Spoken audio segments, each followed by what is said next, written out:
Hello, curious engineers. Welcome to Tech Engineering Channel. तर आजच्या व्हिडिओमध्ये आपण बघणार आहे, की जसं आता डिप्लोमाच्या ॲडमिशन प्रोसेसेस चालू होणार आहे, तसेच इंजिनिअरिंगच्या ॲडमिशन प्रोसेससुद्धा चालू होणार आहे. डिप्लोमाचे रिझल्ट अधिक लागायचे आहे, ते थोड्याच दिवसात लागणार आहेत. आणि आता गरज आहे ती म्हणजे आपल्या कट ऑफ लिस्टची. तर ते कट ऑफ लिस्टच्या यावरूनच आपण ठरवू शकतो, की आपल्यासाठी कोणतं कॉलेज बेस्ट आहे. कारण कोणतंही कॉलेज टाकून फायदा नाही.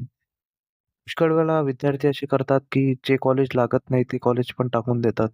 त्यामुळं ते लिस्टचा जो रिझल्ट आहे, तो त्यांच्याप्रमाणे त्यांना जसा पाहिजे, जे कॉलेज हवं आहे ते कॉलेज मिळत नाही. त्यासाठी आधी कट ऑफ लिस्ट चेक करणे फार महत्त्वाची गोष्ट झालेली आहे आता. आणि आता मी इंजिनिअरिंग प्रोसेसची कट ऑफ लिस्ट सांगणार आहे डायरेक्ट सेकंड इयर. तुम्हाला जर फर्स्ट इयर इंजिनिअरिंग प्रोसेस जसा आज सी-ई-टीचा रिझल्ट लागलेला आहे, तर आता फर्स्ट इयर इंजिनिअरिंग प्रोसेससुद्धा चालू होणार आहे. जर ते पी-डी-एफ तुम्हाला हवी असेल, तर तुम्ही कमेंट सेक्शनमध्ये फर्स्ट इयर म्हणून लिहून टाकू शकता.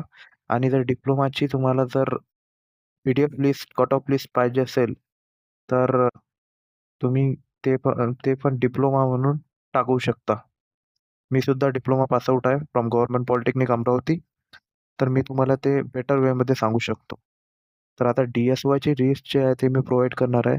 ही लिस्ट का महत्त्वाची आहे? कारण येणारे जे ॲडमिशन प्रोसेस आहे, आपल्याला पर्सेंटेज किती पडले आहे, याच्या बेसिसवर आपण ॲनलाईज करून त्या गोष्टीला परफेक्टली ॲनलाईज करून आपण ऑप्शन फॉर्म फिल करू शकतो.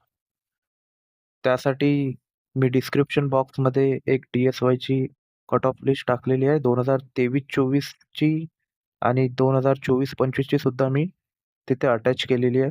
ते तुम्ही जाऊन डिस्क्रिप्शन बॉक्समध्ये व्हिजिट करून ते पाहू शकता. आणि जर तुम्हाला काहीही अडचण आली यापुढे ॲडमिशन रिलेटेड, तर कमेंट बॉक्समध्ये तुम्ही ते क्वेशन्स विचारू शकता. I will do help as much as possible. Video आवडला असेल तर व्हिडिओला लाईक आणि चॅनलला सबस्क्राईब करा. Let's meet in the next video.